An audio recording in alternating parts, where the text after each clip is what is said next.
Hello friends, कैसे हैं आप सब। स्वागत करती हूँ अपने यूट्यूब चैनल में।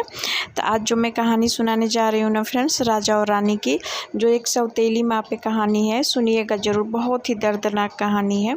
तो राजा और रानी बहुत खुश थे, बहुत ज़्यादा खुश थे, क्योंकि शादी के 12 साल बाद उनके घर में 2 बच्चों, जुड़वा बच्चों का जन्म हुआ था।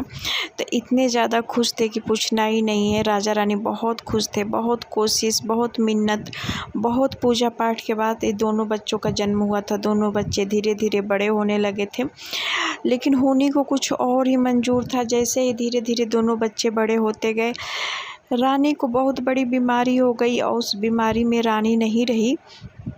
तो राजा को बहुत दुख होता है, राजा बहुत रोते हैं, बहुत रोते हैं, बच्चे भी दोनों बहुत रोते हैं। लेकिन राजा ने बहुत कोशिश किया, बहुत इलाज किया, लेकिन रानी को नहीं बचा पाया राजा। होने को कुछ और ही मंजूर था।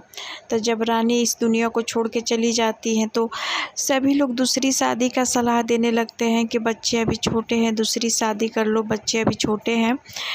राजा लेकिन शादी नहीं करना चाहते थे, क्योंकि उनको लगता था कि दूसरी माँ आएगी तो बच्चों को प्यार नहीं देगी। लेकिन बच्चों को देखते हुए, बच्चे इतने छोटे हैं, राजा को इतना राजपाट का काम रहता था कि बच्चों के ऊपर वो चाह के भी ज़्यादा टाइम नहीं दे पाते थे। इसलिए उनको लगा कि चलो हम सबकी बात मान के दूसरी शादी कर ही लेते हैं, तो बच्चों को भी नई माँ मिल जाएगी, तो बच्चे भी अपना अच्छे से रहने लगेंगे, खुश रहने लगेंगे। तो राजा जब कहते हैं कि मैं ऐसी ही किसी लड़की से शादी करना चाहता हूँ जो मेरे बच्चे का ध्यान रखे, तो एक लोग बताते हैं कि बहुत अच्छी औरत है, वो तो उसके कोई बच्चे उच्चे नहीं हैं, वो तुम्हारे बच्चों का बहुत अच्छे से ध्यान रखेगी। जब राजा शादी उससे करते हैं, तो शादी से पहले यही बात कहते हैं कि मैं अपने बच्चों के लिए शादी कर रहा हूँ, मेरे बच्चों को अच्छे से ध्यान रखना। तो बोलती है हाँ हाँ, मैं बच्चों का ध्यान रखूँगी। शादी करके घर में आ जाती है, बच्चे देख के बहुत खुश होते हैं कि मेरी नई माँ आ गई, नई माँ आ गई। लेकिन नई माँ तो सच में सौतेली माँ थी, और सच में उसका व्यवहार बिल्कुल ही सौतेला था। बच्चों के ऊपर बहुत ही ज़्यादा अत्याचार करती थी, दोनों बच्चे से बहुत ज़्यादा काम कराती थी, बहुत ज़्यादा काम करवाती थी। इधर राजा के सामने बहुत प्यार दिखाने लगती थी, इधर बच्चे सब एकदम परेशान हो गए थे, रोने लगते थे, लेकिन वो सब चाह के भी अपने पापा से कुछ नहीं बता पाते थे। ऐसे ही धीरे धीरे समय बीतता गया। एक दिन रानी को पता चलता है कि वो माँ बनने वाली है। सोचती है कि जब मैं माँ बनूंगी तो इन दोनों बच्चों का क्या काम है यहाँ पे। जब मेरा खुद का बच्चा हो जाएगा तो ये दोनों रहेंगे, तो उसमें बंटवारा लेंगे। ऐसा उसके दिमाग में आते ही क्या करती है कि दोनों बच्चों के कसाई के हाथों बेच देती है। बोलती है ले जाओ इसको, मार, इन दोनों बच्चों को मार के फेंक दो, मैं तुमको मुँह मांगा रकम दूंगी।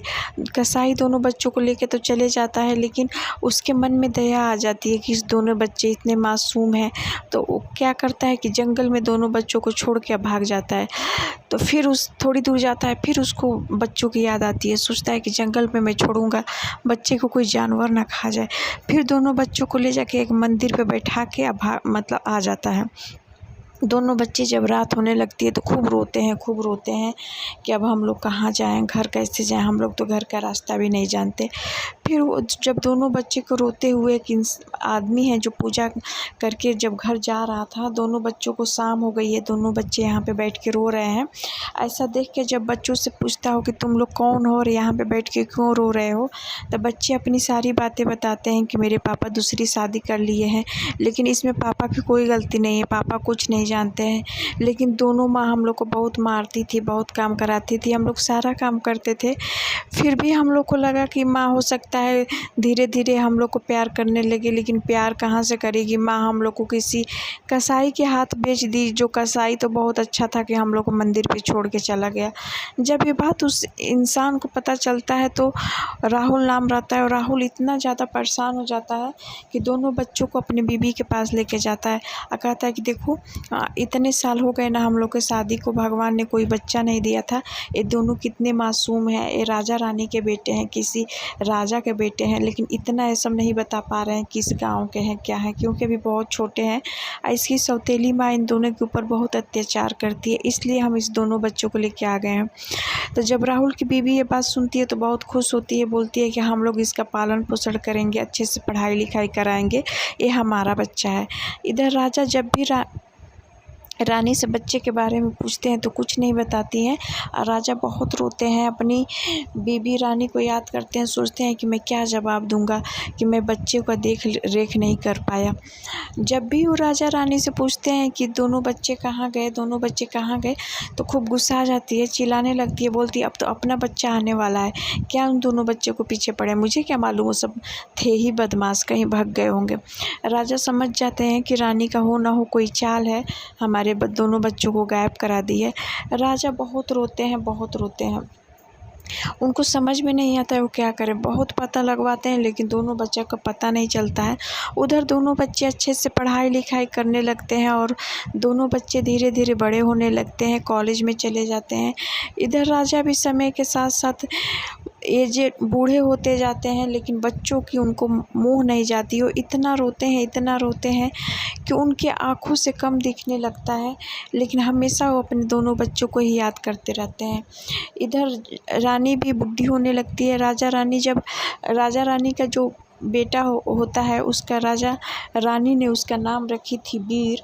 जो वीर बड़ा होते ही इतना ज़्यादा मतलब ख़राब निकल गया, इतना ज़्यादा ख़राब निकल गया कि राजा रानी दोनों को घर से अपने बाहर निकाल दिया। बोला कि आप दोनों का कोई काम नहीं है, हम अपने बीबी बच्चे के साथ रहेंगे।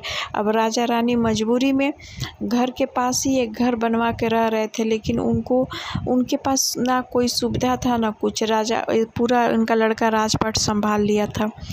राजा रानी को बहुत ही दुख होता था। इधर दोनों बच्चे सोचते हैं कि चलो एक बार अपने माँ पापा से मिलते हैं। जब अपने गांव आते हैं और अपने माँ पापा की ये दशा देख के, गांव का दशा देख के दोनों को बहुत दुख होता है। माँ इनसे माफ़ी मांगती है कि बच्चों तुम दोनों हमको माफ़ कर दो। ये सब बोलते हैं कि देखो माँ, आप जो की हो उसके लिए माफ़ी तो कोई शब्द ही नहीं है, लेकिन फिर भी हम लोग आपको छोटे पर से माँ माने थे, तो आज भी आप मेरे लिए माँ ही हो। लेकिन सोचो, जो जिस बच्चे के लिए आपने हम दोनों को कसाई के हाथों बेच दिया, वही बच्चा आपके साथ क्या किया, आप खुद सोचिए। वो बहुत रोती है, बोलती है मुझे माफ़ कर दीजिए। इधर जब राजा को सच्चाई पता चलती है तो वो खुश भी होते हैं कि मेरे दोनों बच्चे वापस आ गए, और उनको बहुत दुख भी होता है कि बताओ मेरे दोनों बच्चों को कसाई के हाथ बेच दी थी। राजा बोलते हैं कि बेटा तुम दोनों इसको जो सज़ा देना चाहते हो दे दो। वो बोलते हैं सब कि नहीं पापा, इनको सज़ा तो मिल चुका है, इनका खुद का बेटा ने इनको सज़ा दे दिया है, और सच्चाई क्या है ये खुद समझती हैं। तो जैसा हम लोग के साथ कि इनका सज़ा इनको मिल चुका है, हम लोग इनको क्या सज़ा देंगे। और इनसे भी इतनी अच्छी माँ पापा हम लोग को मिले कि आज के डेट में हम लोग को पढ़ा लिखा के इतने काबिल बना दिए कि हम लोग अच्छे पोस्ट पे हैं। हम लोग को एक बार लगा कि आप लोग से मिलना चाहिए, आप लोग की क्या हाल चाल है, तो इसलिए हम लोग को रहा नहीं गया कि अब तो हम लोग जा ही सकते हैं, आप लोग से मिल सकते हैं और देख सकते हैं। मुझे तो यही लगा था कि माँ तो ऐश में होगी, अब मेरे पापा ही बहुत दुख वाली ज़िंदगी जी रहे होंगे, तो हम लोग तो इसीलिए आए थे कि आपको लेके अपने साथ चलेंगे। लेकिन यहाँ पे माँ की स्थिति देख के ऐसा लगता है कि माँ को भी साथ लेके ही जाना पड़ेगा।